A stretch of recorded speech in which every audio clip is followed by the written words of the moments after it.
Bonjour à tous et bienvenue dans la chronique Faits et gestes sur Manji Info, votre radio. Je suis Yann Axel Mpaga et je suis content d'animer cette chronique pour vous. Serrer la main de quelqu'un pour le saluer fait partie de nos habitudes. C'est pourquoi il nous arrive parfois de serrer la main de dizaines de personnes en une journée. Imaginez donc, chers auditeurs, les risques que nous courons en le faisant. Mais peut-on vraiment éviter de serrer la main de nos semblables, du citoyen lambda sans le risque de les offenser, ni d'être vu par la société comme une personne orgueilleuse, ou égoïste, ou mauvaise, ou arrivée? Je dirais non. À moins qu'on soit la reine Elisabeth, ou une autorité comme un président de la République.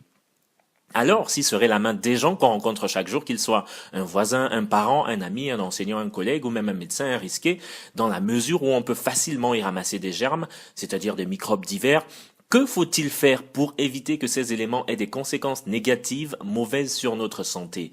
Il faut veiller à bien se laver les mains avant de les utiliser pour saisir des aliments que nous allons avaler et ou servir d'autres personnes. Certains d'entre vous vont me demander, Monsieur Mpaga, pourquoi parlez-vous comme ça? Eh bien parce que j'ai observé de mauvaises habitudes dans notre société. Les gens saisissent leurs aliments avec des mains sales et les envoient directement dans leur bouche, par exemple. Voilà une pratique courante chez les hommes. Je suis un homme et je sais de quoi je parle. Il est fréquent de rencontrer des hommes qui ne se lavent pas les mains après faire pipi ou après faire caca. C'est comme ça partout dans le monde, dans les aéroports surtout ou dans les bars. Nous rencontrons ce genre de personnes chaque jour et nous leur serrons la main.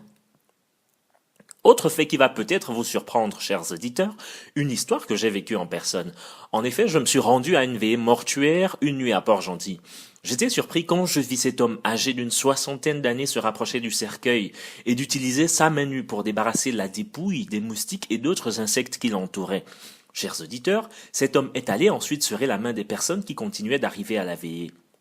Imaginez un seul instant que quelqu'un vienne vous serrer la main juste après avoir frôlé de ses mains le drap qui recouvre le corps d'une personne morte allongée dans un cercueil, qu'il vous salue donc avec des mains qu'il n'a même pas lavées. Savez-vous le risque qu'il y a de se rapprocher d'un cadavre? Sans aucune intention d'offenser qui que ce soit, je vais vous rappeler qu'un corps allongé dans un cercueil à l'occasion d'une veillée mortuaire comme celle-là n'est pas si simple que ça. En effet, il doit avoir subi un traitement adapté pour éviter sa décomposition avant l'enterrement. Pour cela, les maisons des pompes funèbres utilisent plusieurs méthodes, dont surtout la thanatopraxie ou la formolisation, qui est en fait l'injection du formol dans le cadavre. Le formol est un produit chimique qui peut provoquer des cancers et d'autres maladies si on en est exposé. Pensez donc au danger que représentait cet homme âgé pour les gens dont il serait la main. Pensez à ce que nous courons comme risque lorsque nous serons la main des gens chaque jour.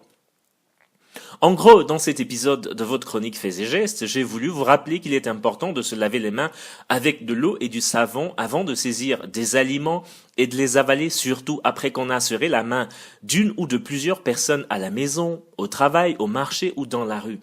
Ce genre d'hygiène est important pour votre santé et ainsi limite les risques de maladies et d'empoisonnement. C'était votre chronique Faits et gestes présentée par Yann Axel Mpaga. Je vous souhaite d'excellents moments sur Manji Info. Au revoir.